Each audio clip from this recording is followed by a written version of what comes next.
వేల కోట్లు ఉట్టి వాటికే అవుతాయి. మహిళలకి నాకు తెలిసి ఏ పని చేయక్కర్లేదు, అంతే, భర్తల మీద ఆధారపడక్కర్లేదు.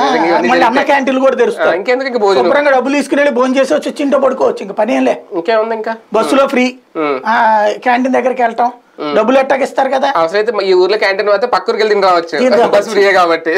ఇంకేముంటది అక్కడ, ఎలా సాధ్యం? అవన్నీ వాస్తవంగా అయితే ఏంది కామెడీ అన్నారు. సొంత నియోజకవర్గం విషయం గురించి చూసుకుంటే కుప్పం మీద ఇన్ని రోజులు ఆయన ఫోకస్ పెట్టలేదా, ఎలాగా గెలిచేస్తున్నామని?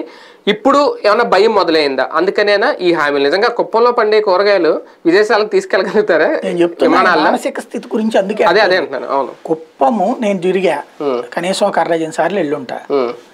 అది పల్లెటూరుకి ఎక్కువ, పట్టణానికి తక్కువ. ఇప్పటికి కూడా రోజు బెంగళూరుకి రైల్లో కూలీ పనికి పోయి వస్తారు అక్కడ. అవును, అక్కడ ఉన్నవాళ్ళే కదా, ఎలాగా నువ్వు ఇచ్చావు ఇన్నేళ్ళు, 30 ఏళ్లలో నువ్వే 14 ఏళ్ళు సీఎంగా ఉన్నావు, ఆ తర్వాత నువ్వే 20 ఏళ్ళు ప్రతిపక్ష నాయకుడు ఉన్నావు. అవును, ఏం చేశాడు ఆయన?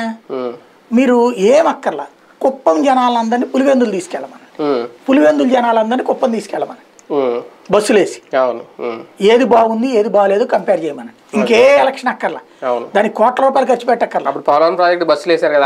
అట్లాగే పులివెందుల వాళ్ళందరినీ తీసుకెళ్లి కుప్పం చూపెట్టి, కుప్పం వాళ్ళందరికి పులివెందులు చూపెడితే, నేను పులివెందులో తిరిగాను, ఇది తిరిగాను.